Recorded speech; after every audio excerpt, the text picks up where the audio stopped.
Coming to you live around the world from NOV's Studio 202. This is InsightOut Horizons. With your hosts, Lydia Brantley, Mai Belmar, Jeremy Griswold, Cass Casey, Michael Gaines, and Shelby Dumaine.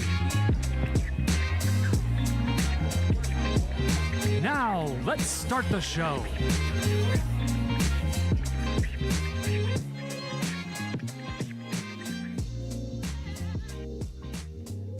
Hello, and welcome to today's InsightOut Horizons program. I'm your host, Mai Belmar, thrilled to have you guys here and join us on the exciting program.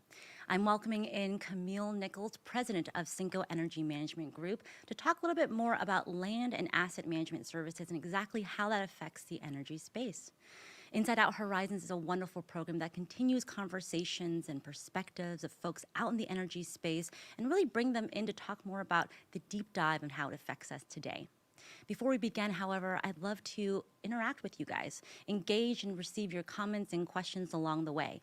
In doing so, I want to welcome Shelby Dumaine to the show. Hey, Shelby. Excellent. Hey, Mai, and welcome to you as well. I know if anyone is a longtime viewer of the show, you might recognize Mai from the episode where we introduced our new hosts, and maybe from the intro every week as well. So I'm so excited to have you in the host seat this week. And, Thank you. And for our conversation with Camille. But just like you said, we would love to hear from you, our audience. So if you're watching this right now, welcome.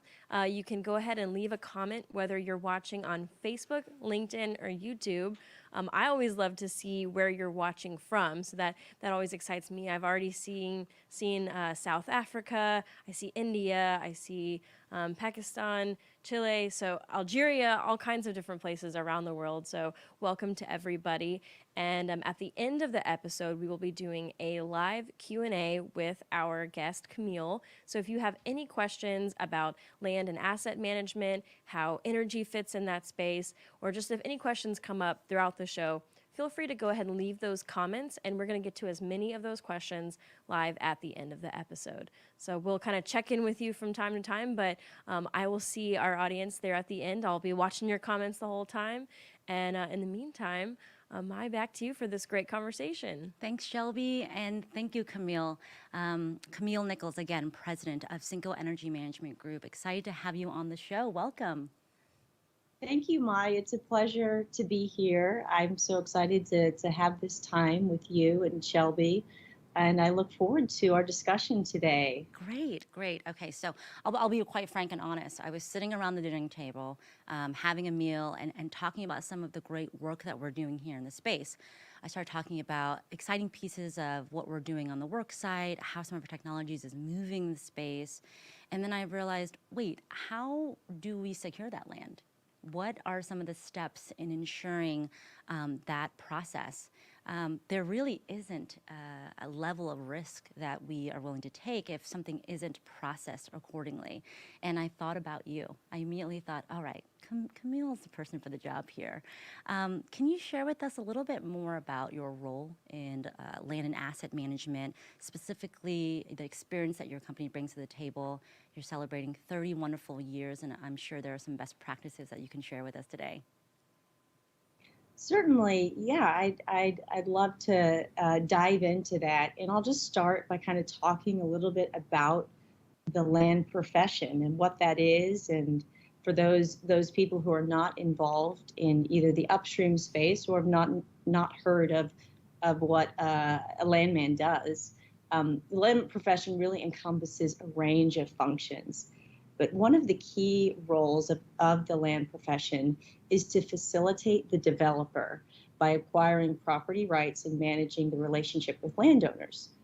So as a public-facing side, as the exploration and production team, the landman plays an important role by working with landowners throughout the entire project lifecycle. And here I'll also stop and note that we use the term landmen to refer to both men and women in the land profession. Traditionally, a landman's responsibilities included things like negotiating leases with mineral owners, researching records in county courthouses, and determining mineral title ownership. And 50 years ago, landmen used to do most of their work out of their own cars or trucks, driving to meet landowners, typing out the lease on a typewriter, and going to the county courthouse to research title instruments. So certainly things have changed a lot since then. Yeah. As in every industry that's been touched by technology and change. But in particular, as our industries evolved and become more complex, the land profession's role has expanded beyond that of what we'd call the field broker. And now teams of landmen work together to maintain large volumes of data. They plan for future development with other technical teams. They do business development by negotiating transactions.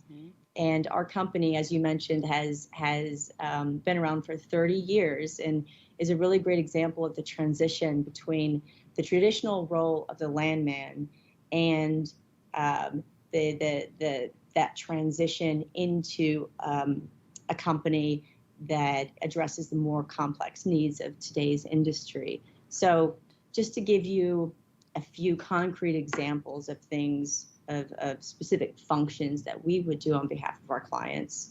I'm happy to dig into any of these later, but just I'll highlight them now. One would be title due diligence for transaction. Land administration is similar to property management, and that's really where this asset management piece comes into play. We still negotiate oil and gas leases with mineral owners. That is still a foundational piece of what landmen do. We also negotiate purchases of minerals and royalties. And another thing that's definitely new is on the technology side. We do work related to land software systems and implementing land software systems so that these massive volumes of data can be managed. That's interesting, because I think you and I talked about this piece prior where the original question was, what were some of the challenges, right, or factors that required a landman to be there? And as you talk about some of the technologies you have in this space, what had been developed to kind of get to where we are today in modern day? So it's, even when, I'll say 15, 20 years ago, it wasn't unheard of to have area maps being colored, being colored by hand to indicate, maybe it wasn't common, but in a small, land department, you would have people doing a lot of manual work. Whereas with the implementation and development of advanced mapping software, what we call GIS software, we're able to map assets. We're able to see complex data sets visually and make decisions on those. And another thing that's changed in terms of the tools are the systems, as I mentioned, land systems. We call them, ERP systems that help combine and integrate all of the data that's needed for whether it's an oil and gas or other type of energy operation, including the land titles and ownership interests. One last thing that I'll say on that note is that we've seen new technologies, including machine learning and artificial intelligence, enter our industry insofar as contract management goes, reading contracts, tabulating, parsing data. And so those are kind of on the cutting edge of what we see will be coming down the pipeline and really changing the way that data is managed. That's fantastic. What are, I think a lot about some of the assumptions where folks say, well, I kind of like using my mapping coloring system. I kind of like doing things really manual. And it's difficult as we think about how quickly technology is paving the way for our future. What are some of those obvious assumptions when you think to yourself, you're going to need the technology. You're going to need to be able to work with a company like us to really expedite the process. We often don't have time always on our side. And so what are some of the simple assumptions that people make when you say to yourself, you're going to need us to step in and help you guys? So I think you've touched on a lot there. I'll say the industry, as long as I've been in it, at least, has really been a balance between new technology and moving forward with those new technologies, but also maintaining the experience, and sometimes that comes with the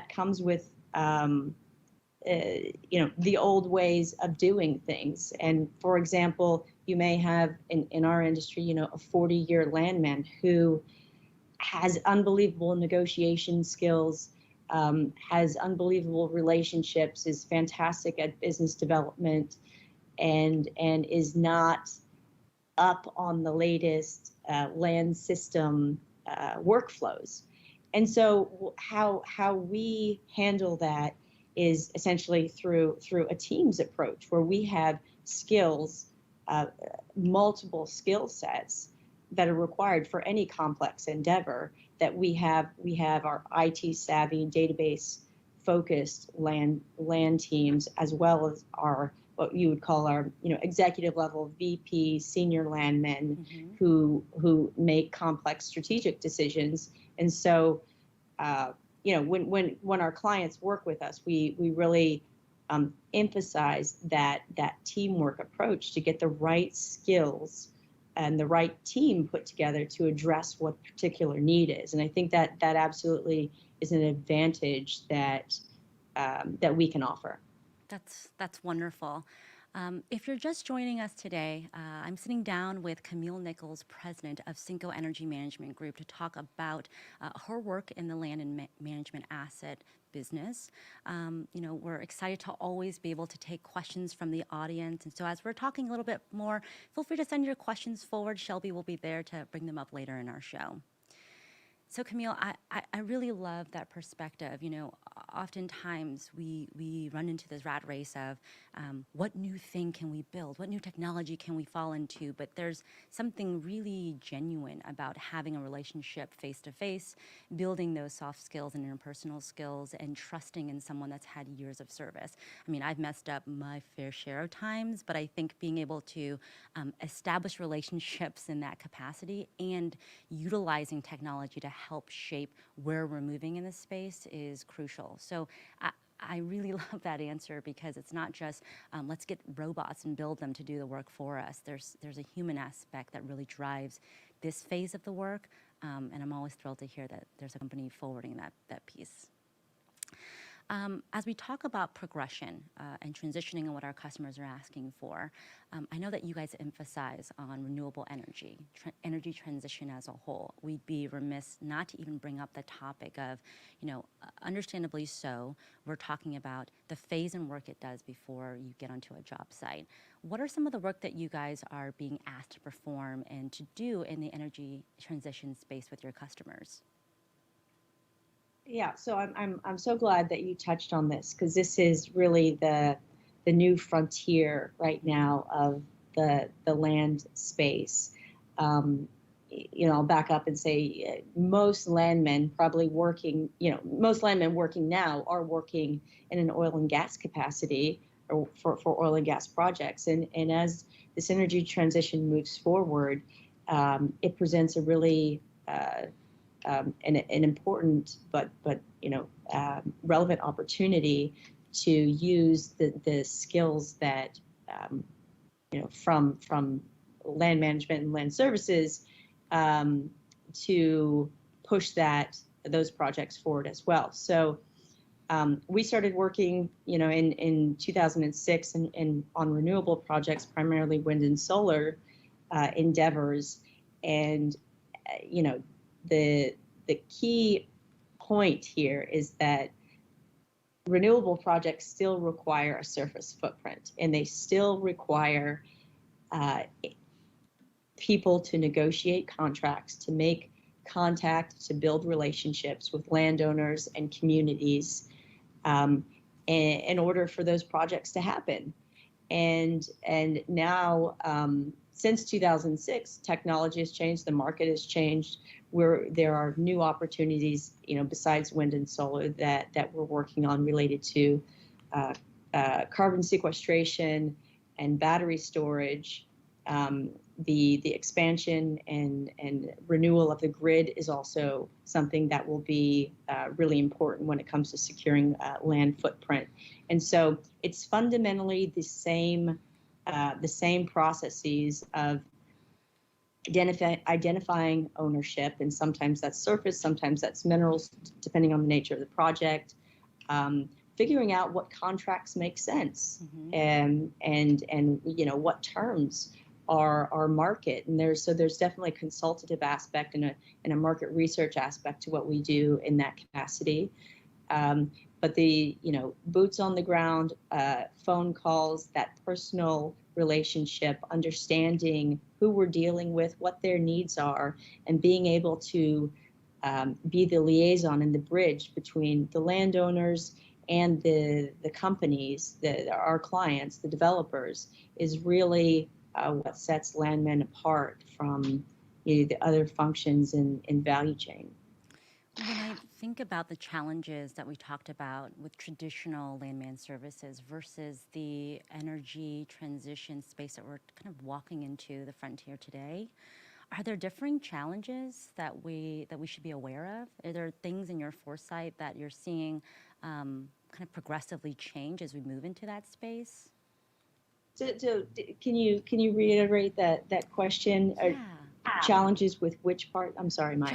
No problem. I love to talk. Let me tell you that. I'm so curious to know with how traditional landman services and challenges were in the past, where we're moving forward with energy transition. Are there differing challenges? Are there things that make it different from where it was to where we are today? Yeah. Okay. Certainly, I think. So, first of all, oil and gas, traditional oil and gas is here for a while.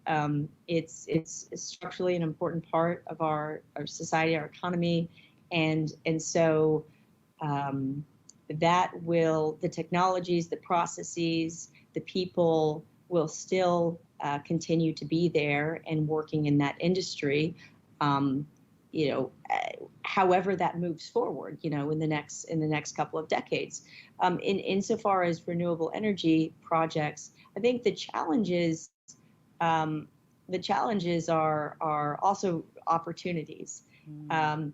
There hasn't been, a large uptick in their surge in projects for a while, and so right now the market is actually quite competitive, and developers are looking for, they're competing on location, they're competing for the best people to work for them, to get these projects built, to secure the land, and to do so in a timely fashion, because they need to deploy their capital and they need to get their projects online. And so they're really kind of different animals, so to speak. And the footprint and the process that we go through working on a renewable project tends to be a little bit different.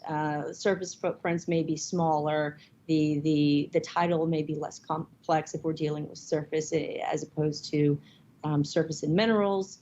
So there are nuances there, but I think that given the 100+ years of the land profession, developing processes, working on mineral title and ownership, building these relationships. That is really the foundation that will inform and carry through how we conduct our work with respect to these new projects for the most part. That's wonderful to hear. Thank you for that. I think this is a great time, Shelby, to see if there's any questions that our audience may have for Camille. Yeah. So we have one. It's more we always kind of nod to the crystal ball. If you were to have a crystal ball and be able to look into the future, kind of how you see the land and asset management kind of space tie into maybe renewable energy or anything else that we're seeing kind of come up in the future. And it doesn't have to be anything specific. That's why we say crystal ball. So just to kind of, what do you think is coming up ahead? Well, I think that I think they're getting closer together, and why I say that, in the past you've had oil and gas companies, and you may have had a company focus on a certain type of renewable energy development, and now they're for various reasons. Large companies, public companies, are trying to meet net zero, net zero emissions standards that they're setting forth, and with an eye towards being more, climate friendly, introducing renewable and/or new ways of thinking about energy. And so in those companies, there are still landmen, and those landmen are now either straddling or transitioning between traditional oil and gas and other ways of thinking about energy, whether that's carbon sequestration or other strategic endeavors that they'll be involved in pertaining to land. And so more than ever before, I guess the short answer is, instead of being two disparate kind of entities, I think there's an opportunity for the land profession to really straddle and encompass all of this like never before. Yeah, it's excellent. And we got another question from Dorsey on LinkedIn. And he was wondering, could you talk a little bit to your experience in the land profession, maybe any kind of thoughts you have on being in the space or advice you have for people in it? Yeah, so I kind of grew up in the oil and gas business. Nevertheless, wasn't expecting to make a lifelong career in it. But when I entered the business about 11 years ago, it was a fascinating time. It was just the very beginning of really the shale revolution. And the business was changing, drilling technology was changing the way that leases are taken, that landmen do their work, the way that transactions are being done, the type of players in the space. And it was just a really exciting time. And it gave me a chance to see a lot in a short period of time because of how intense business was at that time and how fast our company was growing. But it also, made me realize there is so much to learn in this business. And that's the challenge, and that I love, that there's never, you're never going to know everything, first of all. And things are always changing. So keeping up with trends and what, but it's important to stay relevant and